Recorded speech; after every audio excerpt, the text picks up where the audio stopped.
माता शैलपुत्री नवदुर्गा का प्रथम स्वरूप है।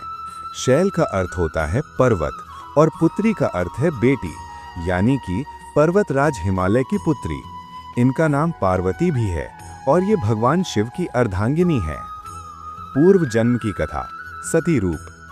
प्राचीन समय में माता शैलपुत्री का जन्म राजा दक्ष के घर हुआ था, जहां उनका नाम सती रखा गया। सती बचपन से ही भगवान शिव की परम भक्त थीं। उन्होंने कठोर तपस्या कर भगवान शिव को पति के रूप में प्राप्त किया।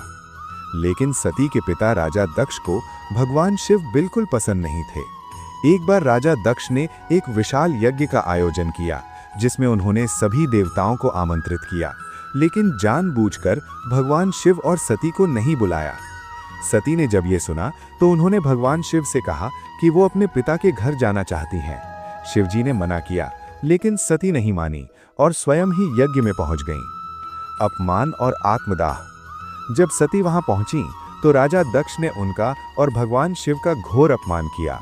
ये अपमान सती सह नहीं सकी।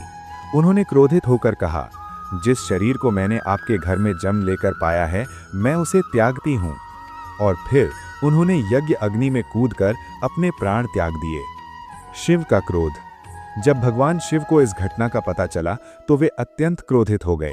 उन्होंने वीरभद्र को उत्पन्न किया, जिसने जाकर राजा दक्ष के यज्ञ को नष्ट कर दिया और दक्ष का सिर काट दिया।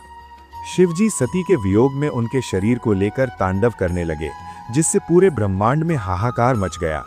तब भगवान विष्णु ने अपने सुदर्शन चक्र से सती के शरीर के टुकड़े कर दिए, जो पृथ्वी पर विभिन्न स्थानों पर गिरे, जिन्हें आज शक्तिपीठ कहा जाता है। पुनर्जन्म। शैलपुत्री रूप। समय बीतने के बाद सती ने पुनः जन्म लिया, इस बार हिमालय पर्वत के घर में। इसलिए उनका नाम पड़ा शैलपुत्री। बचपन से ही माता शैलपुत्री को भगवान शिव से विशेष लगाव था। उन्होंने फिर से कठोर तपस्या की और अंततः भगवान शिव को पति के रूप में प्राप्त किया। माता शैलपुत्री का स्वरूप। माता शैलपुत्री का स्वरूप अत्यंत शांत और दिव्य है।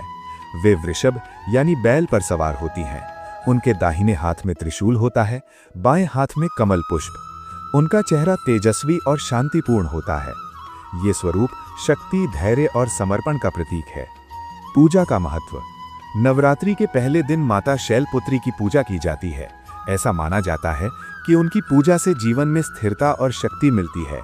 मनुष्य के अंदर साहस और आत्मविश्वास बढ़ता है। जीवन की बाधाएं दूर होती हैं। कथा का संदेश। माता शैलपुत्री की कथा हमें कई महत्वपूर्ण बातें सिखाती है। आत्मसम्मान सबसे बड़ा होता है। सच्चा प्रेम और भक्ति हमेशा जीतते हैं। कठिन परिस्थितियों में भी धैर्य नहीं खोना चाहिए। जीवन में पुनर्जन्म यानी नई शुरुआत हमेशा संभव है।